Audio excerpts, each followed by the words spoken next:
정신과 의사와 경영학 박사 그리고 CEO로서 30년 동안의 임상 경험과 10년 동안의 경영 경험을 총정리한 인간관계학 구 박사의 마음건강 강연 시리즈가 여러분께 오디오북으로 다시 돌아왔습니다. YMI 힐링 스트레스 관계방정식 변화의 신 그리고 선택의 함정 자기 개발을 위한 종합 선물 세트 현대인의 토탈 힐링 성서이며 직장인의 신명심보감이자 마음을 움직이는 화제의 신간 5권을 지금 인터넷으로 만나실 수 있습니다.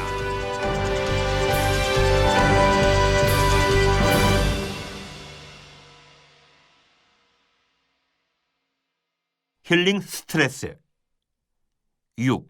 수면 건강 정신과 의사 이후경입니다. 오늘은 힐링 스트레스의 6번째 강의로 수면 건강입니다.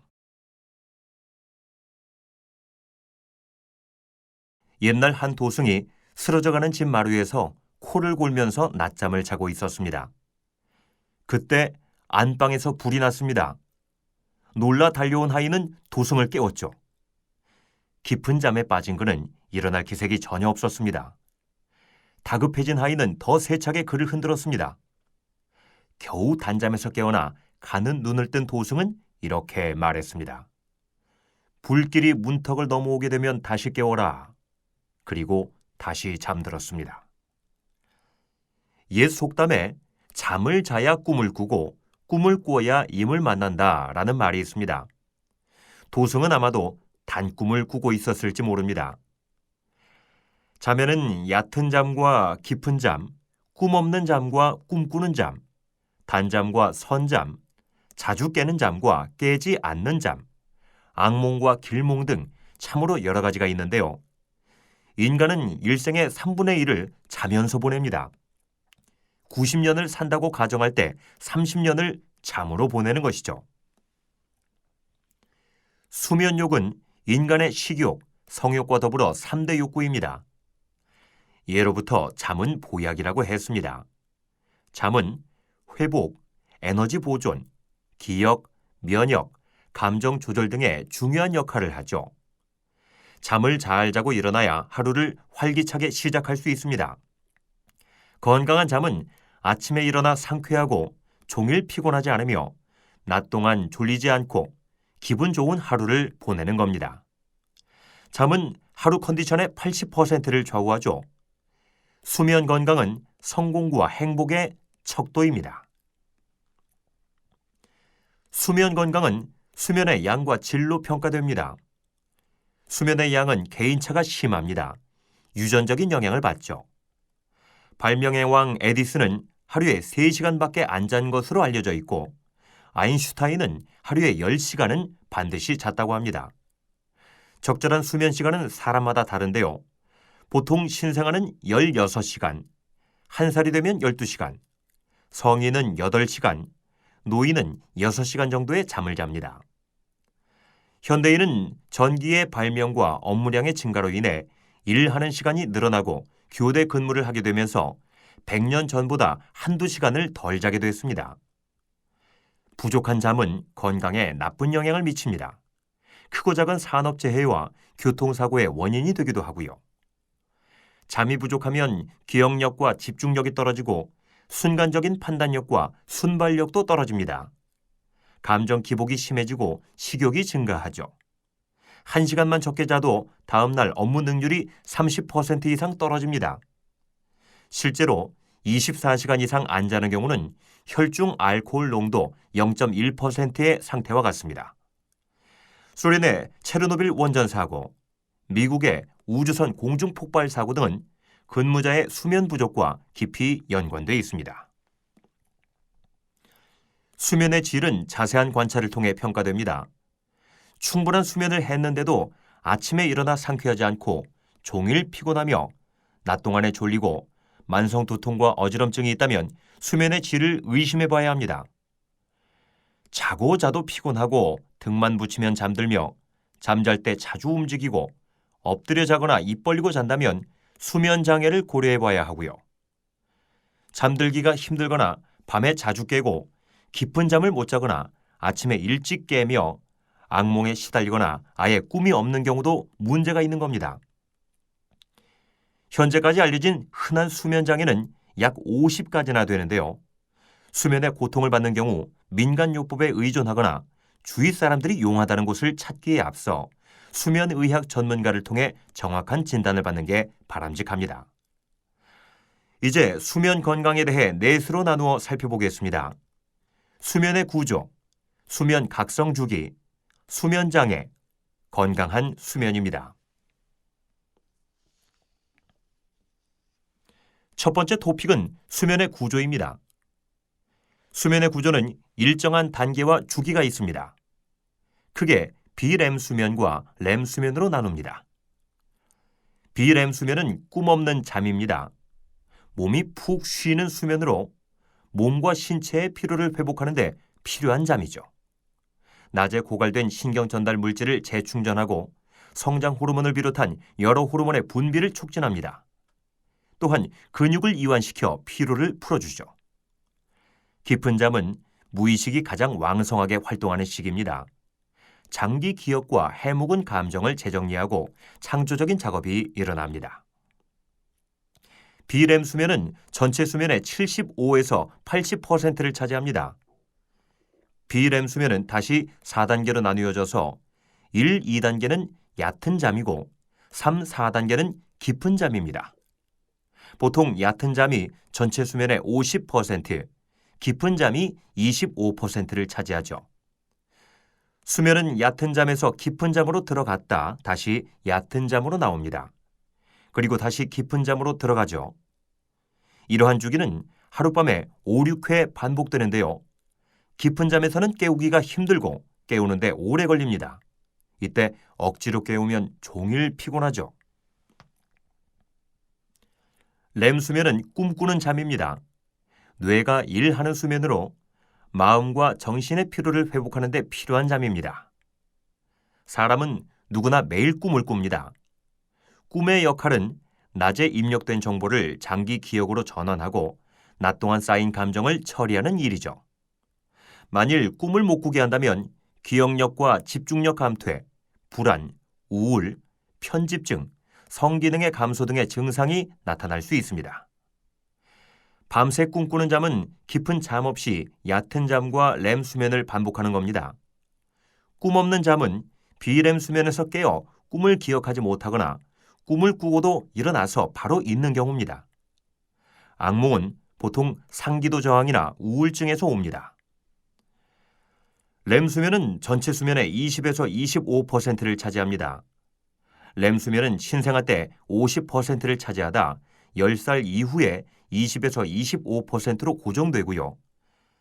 노인이 되면 꿈이 많아지는데 이는 전체 수면의 양이 줄지만 렘 수면은 고정되고 상대적으로 비렘 수면이 줄기 때문에 나타나는 현상입니다. 렘 수면은 따로 단계가 없고 90에서 120분의 주기로 반복돼서 하룻밤에 5, 6회, 새벽으로 갈수록 자주 출현합니다. 다음 두 번째 토픽은 수면 각성 주기입니다. 수면과 각성은 수면 욕구와 생체 시계에 의해 조절됩니다. 수면 욕구는 시상 하부에서 담당하고 생체 시계는 시신경 교차 상부에게 존재하는데요. 수면 습관은 수면 각성 주기에 따라 다르게 나타납니다. 정상적으로는 아침 7시에 일어나 밤 11시에 잠자리에 드는 겁니다. 그런데 어떤 사람들은 일찍 자고 일찍 일어나는 습관을 선호하고 다른 사람들은 늦게 자고 늦게 일어나는 습관을 선호하죠. 전자를 아침형 인간 종달새형이라고 하고 후자를 저녁형 인간 올빼미형이라고 합니다. 아침형 인간은 새벽 4시에 기상해서 저녁 9시에 취침하고 저녁형 인간은 아침 10시에 기상해서 새벽 2시에 취침합니다. 보통 아침형 인간은 전체 인구의 1%를 차지하고 저녁형 인간은 7%를 차지합니다. 이러한 수면 습관은 유전적이고 체질적이라 바꾸는 것이 쉽지 않은데요. 일부 사람들은 초저녁에 잠들고 새벽에 깨거나 새벽에 잠들어 한낮에 일어나는 지나치게 극단적인 수면 각성 주기를 가지는데 이런 경우 정상적인 사회생활을 하기 힘들어집니다. 이를 일주기성 수면 장애라 부르며 적절한 치료가 필요합니다. 수면 각성 주기에 영향을 미치는 요인으로 멜라토닌과 체온이 있습니다. 멜라토닌은 수면 호르몬입니다. 보통 멜라토닌 분비는 새벽 3시에 최고점을 보입니다. 체온도 중요한 역할을 하죠. 보통 체온은 새벽 5시에 최저점을 보여 36.5도 정도가 됩니다. 체온 최저점의 시기가 중요한 이유는 사람이 가장 잠을 필요로 하는 때와 일치하기 때문입니다. 햇빛은 수면 각성 주기에 영향을 미치는 또 다른 요인입니다. 아침에 햇빛을 받으면 체온이 오르게 되고 멜라토닌은 햇빛을 받으면 억제됩니다. 부신 피질에서 분비되는 코티졸도 수면에 큰 영향을 미치는데요.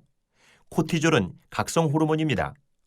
스트레스를 대처하기 위해 분비되는 생존을 위해 필수적인 호르몬이죠. 보통 코티졸은 아침 기상 시간에 최고점을 보이고 차츰 떨어져 잠자기 전에 최저점을 기록합니다. 그런데 심한 스트레스를 받게 되면 코티졸의 하루 분포도가 깨져서 몸에 이상이 올 수 있습니다. 아침에 코티졸이 저하되면 신진대사가 저하돼서 잠에서 잘 깨어나지 못하고 반대로 밤에 코티졸이 올라가면 신진대사가 항진돼서 잠이 들지 못하게 됩니다.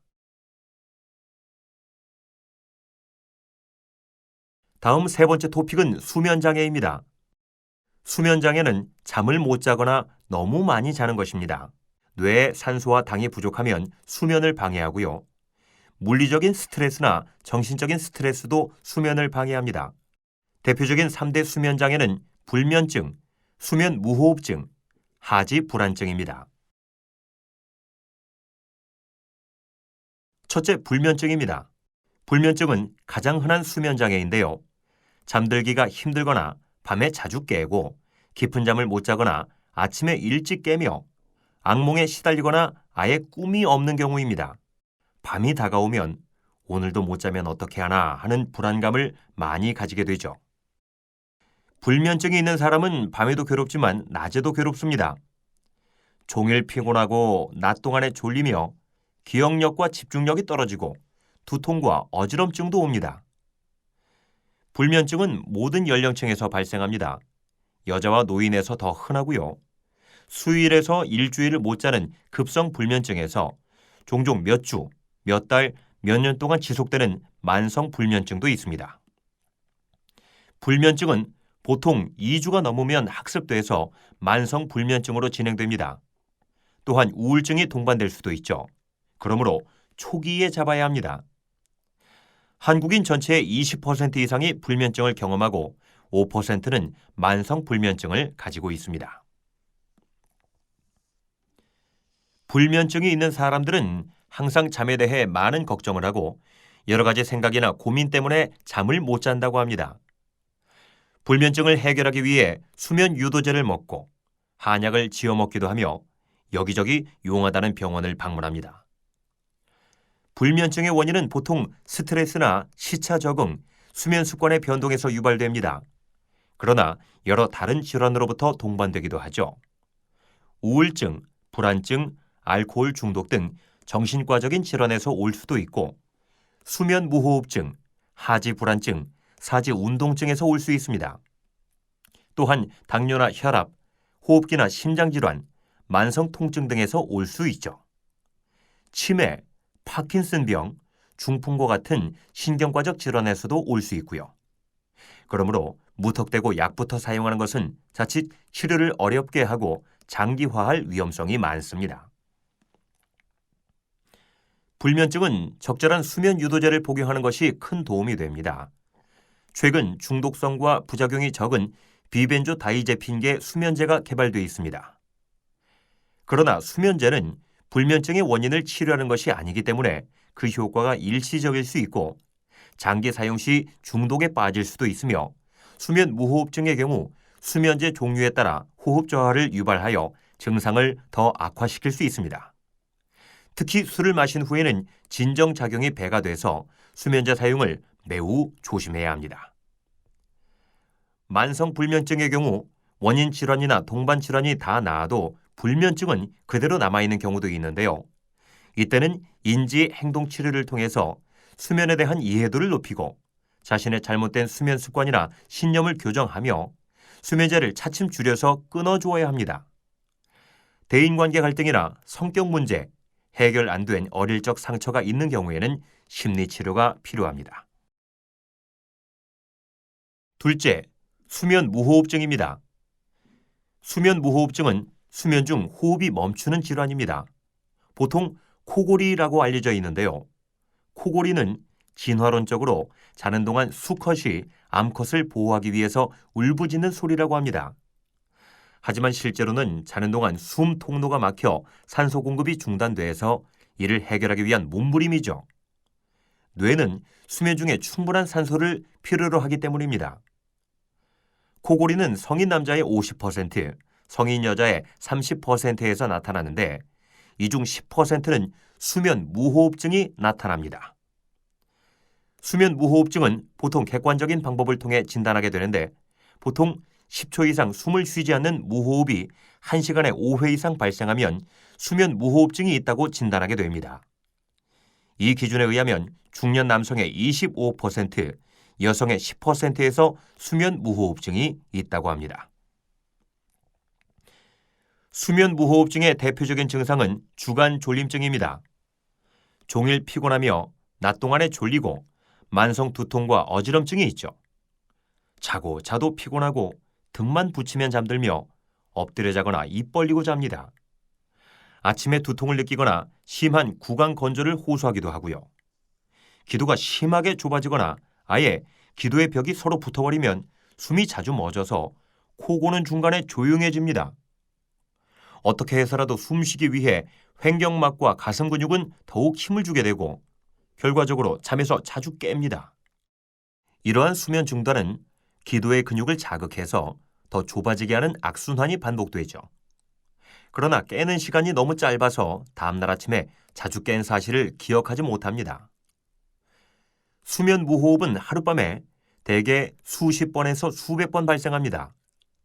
이런 경우 깊은 잠을 못 자고 자주 깨게 되며 악몽에 시달립니다.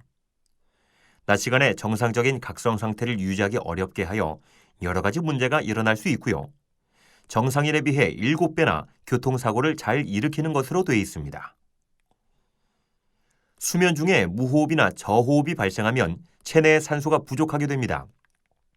심장은 더 많은 피를 순환시키기 위해서 빨리 뛰게 되고요. 또한 자주 깨고 교감신경이 항진되어 심장은 더 세게 박동을 해야 합니다. 혈압이 올라가고 심장 박동이 불규칙해지며 심장 박동이 일시적으로 멈추는 경우도 있죠.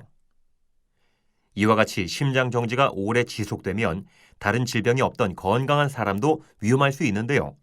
이런 경우가 건강하다고 생각했던 사람이 자다가 죽는 원인의 하나입니다. 셋째, 하지 불안증입니다. 하지 불안증은 가만히 있거나 누워 있을 때, 특히 자려고 할 때 다리가 무언가 불편한 느낌, 벌레가 기어다니는 듯한 이상한 느낌이 든다고 호소합니다. 우리나라 사람들은 종종 다리가 시리고 저리다고 표현하죠. 이 증상은 밤에 심해집니다. 다리의 불편한 느낌은 종아리에서 가장 많이 발생하며 다리를 뻗거나 움직이면 일시적으로 좋아지나 가만히 있게 되면 다시 나타납니다. 심한 경우에는 통증으로 느끼기도 하며 이 때문에 잠들기가 어려워 불면증이 생기는 경우도 흔한데요. 다리를 계속 뻗거나 움직여야 증상이 호전되기 때문에 잠들 수 없게 되는 것입니다. 하지 불안증과 유사한 질병으로 사지 운동증이 있습니다. 하지 불안증이 깨어 있을 때 다리에 불편한 감각으로 본인이 움직이는 병이지만 사지 운동증은 대부분 자고 있을 때 불수의적으로 발생합니다. 사지 운동증은 보통 30초 단위로 주기적으로 증상이 발생하는데요. 전형적으로 엄지 발가락을 펴지는 동작과 함께 발목, 무릎 또는 고관절을 굽히는 증상이 발생합니다. 이 움직임은 밤에 자다가 움찔하는 동작이나 다리를 차는 동작과 유사하죠. 이런 증상은 밤 동안 내내 지속되지는 않고 수면의 전반부에 주로 발생합니다. 하지 불안증은 일생 동안 5에서 10%에서 경험하게 됩니다. 나이가 들면서 증가되는데 보통 60세 이상의 25%에서 이 증상을 호소하죠. 사지 운동증도 나이가 들면서 증가되는데 65세 이상은 50%에서 이 증상을 호소합니다. 하지불안증과 사지운동증은 같은 원인에서 유발합니다. 잠자는 동안 1시간에 5번 이상 뒤척일 때는 수면에 지장을 가져옵니다. 보통 철분 부족이나 신경 전달 물질인 도파민의 부족에서 오죠. 그래서 빈혈인 경우 철분을 보충해주고 도파민을 올리는 약인 뉴퀴브를 투약하면 효과적입니다. 근육에 통증이 있을 때는 통증 조절을 위해 가바를 올리는 약인 가바펜틴이 효과적이고요. 일부 항우울제는 오히려 사지운동증의 발생률을 증가시킵니다. 특히 다리가 불편하거나 저린 현상은 날씨와 관련이 있어서 비가 오고 흐린 날은 반신욕이나 족욕을 통해 근육을 풀어주는 것이 좋습니다. 술은 저린 다리를 더 민감하게 하므로 금지해야 하고요. 그 외 기면증은 낮 시간에 과도한 졸림을 일으키는 중추성 질병입니다. 시상 하부에서 정상적인 각성을 유지시켜주는 물질인 히포크레틴의 분비가 결여돼서 생기는데요. 밤에 잠을 충분히 잤는데도 낮에 잠이 너무 쏟아져서 일상생활이 힘든 경우가 많고, 또한 때와 장소를 가리지 않고 마치 전기 스위치를 내리는 것처럼 갑자기 잠이 드는 수면 발작을 보이기도 합니다. 기면증의 치료는 약물 치료와 행동요법이 있습니다. 각성제인 포로비질과 항우울제가 효과적이고요. 오후에 각성을 유지하기 위해 30분 정도 낮잠을 자는 것이 좋습니다. 규칙적인 수면 습관을 유지하고 술과 야간 운동을 피해야 합니다. 다음 세 번째 토픽은 건강한 수면입니다. 건강한 수면은 무엇보다도 건강한 수면 습관에서 옵니다.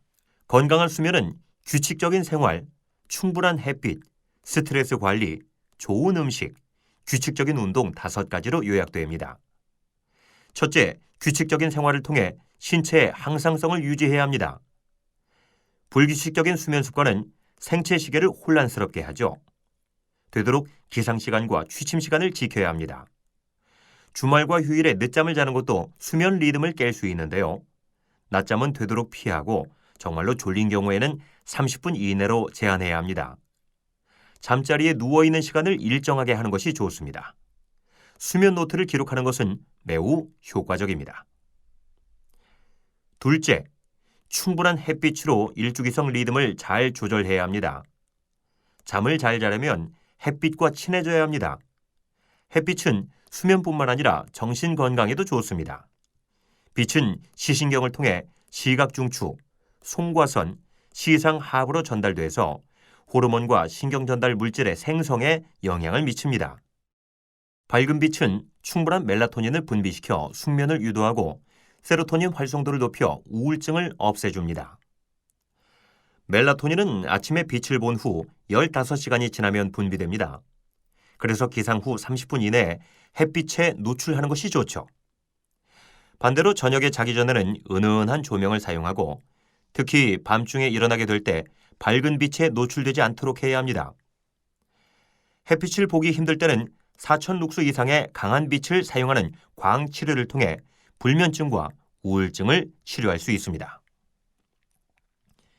셋째, 스트레스 관리를 잘해야 합니다. 스트레스를 받게 되면 교감신경이 항진되고 부신피질에서 코티졸이 분비됩니다. 코티졸은 자극과 흥분의 호르몬인데요. 코티졸이 증가하면 잠을 잘 수 없게 됩니다. 너무 늦게까지 업무에 몰두하는 것은 바람직하지 못합니다.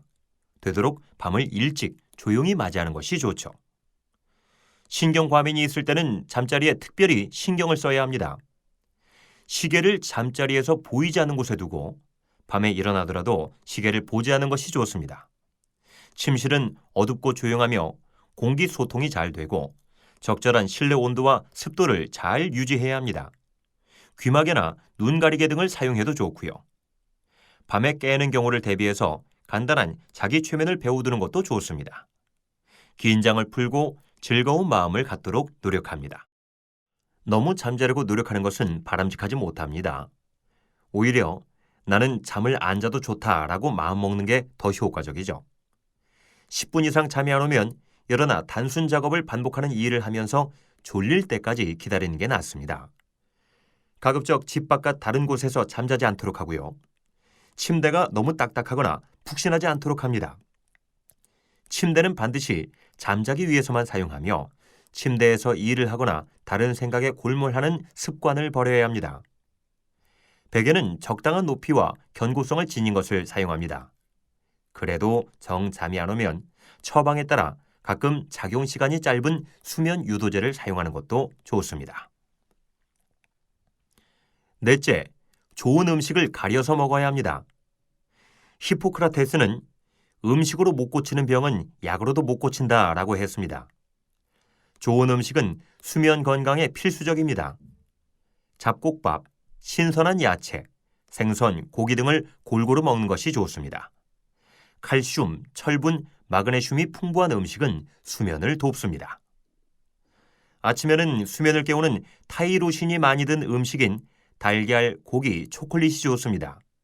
저녁에는 수면을 유도하는 트립토판이 많이 든 음식인 우유, 치즈, 바나나, 견과류가 좋고요. 커피와 담배는 각성 효과가 있기 때문에 저녁 식사 이후 삼가는 것이 좋습니다. 술은 스트레스를 풀어주어 잠들기에는 좋지만 후반기에 자주 깨게 하므로 가급적 삼가고 먹더라도 소량으로 제한합니다. 밤에 잠자기 전에 많이 먹거나 마시는 것은 좋지 않습니다. 배가 고파도 잠을 방해할 수 있으므로 우유 등의 가벼운 스낵은 수면에 도움이 되지만 고탄수화물이 졸음을 오게 한다는 근거는 없습니다. 다섯째, 규칙적인 운동은 건강한 수면에 필수적입니다. 주 5회 매일 40분 이상의 운동을 하는 것이 좋은데요. 운동을 하면 세로토닌이 분비돼서 마음의 안정을 유지시켜 줍니다. 하지만 잠자기 대여섯 시간 전에 운동을 끝마쳐야 합니다. 운동은 교감신경을 항진시키고 코티졸을 증가시켜 수면을 늦출 수 있고 세로토닌의 증가는 수면 호르몬인 멜라토닌의 분비를 지연시키기 때문입니다. 자기 전에는 간단한 산책이나 걷기가 좋습니다. 스트레칭을 통해 몸의 근육을 풀어주는 것도 도움이 되고요. 따뜻한 물이나 보리차를 먹는 것도 좋습니다. 잠자리에 들기 2시간 내에 반신욕을 하면 근육 이완과 긴장 완화에 도움이 됩니다. 그러나 반신욕을 해서 올라간 체온은 2시간 뒤에나 떨어지므로 취침 1시간 전에는 끝내야 하죠. 체온이 내려가야 멜라토닌이 상승하고 졸음이 찾아오기 때문입니다. 자, 이제 결론입니다. 옛날에 한 스승이 동네 사람들의 병을 고쳐주면서 생계를 유지하고 있었습니다. 어느 날 제자가 스승이 병으로 찾아온 사람들에게 매번 같은 처방을 하는 것을 보고 의아해서 물었습니다. 당신은 사람마다 다른 병으로 오는데 왜 항상 같은 처방을 주시죠? 스승이 대답했습니다. 사람들이 밤마다 다른 악몽을 꾼다고 해서 깨우는 방법이 다른 것은 아니지. 현대인은 많은 스트레스에 시달리고 있습니다. 1930년대에는 모든 질병에서 스트레스가 차지하는 비중이 30% 정도라고 생각했습니다. 그런데 1940년대에는 40%, 60년대에는 60%, 90년대에는 90% 이상이 스트레스에서 온다는 결론에 도달한 겁니다. 이제 현대인의 모든 병이 스트레스와 관련된다는 결론에 도달했습니다. 그런데 현대의학은 모든 병에 대해서 수많은 처방을 내놓고 있습니다. 수면 장애만 해도 너무나도 많은 진단과 이에 따른 처방이 있고요. 동네 사람들의 병을 고쳐주는 스승처럼 의사가 매번 같은 처방으로 스트레스를 줄이십시오라고 한다면 너무나 어리석게 들릴지 모릅니다. 병을 고치기 위해서는 반드시 무언가 처치를 하고 색다른 처방을 받아야 하기 때문입니다. 누군가 이런 말을 했습니다. 우리가 잠을 못 자는 이유는 자신에 대한 신뢰가 부족하기 때문이다. 쓰러져가는 집에서 코를 골면서 낮잠을 자는 도승은 너무 깊이 잠이 들어서 미처 깨어나지 못한 것 같습니다. 하지만 잃을 것이 하나도 없는 도승인지라 어쩌다 빠진 단잠의 즐거움을 놓치지 않으려는 행동이었을 수도 있죠. 도승은 아마도 스스로와 자신을 만든 하나님에 대한 무한한 신뢰가 있어서 문지방을 넘어오는 불길에도 전혀 동요되지 않았는지 모릅니다. 어느 날 예수님과 제자들은 갈릴리 바다 한복판에서 풍랑을 만나 배가 물결에 뒤덮이게 됐습니다. 그런데 예수님은 거센 파도에도 아랑곳 않고 배 밑창에서 깊은 잠을 주무셨죠. 두려움에 떨던 제자들이 다급히 깨우자 겨우 단잠에서 일어나신 예수님은 제자들에게 말했습니다. 그렇게도 믿음이 없느냐? 그리고 바람과 바다를 꾸짖으시자 사방이 아주 고요해졌습니다.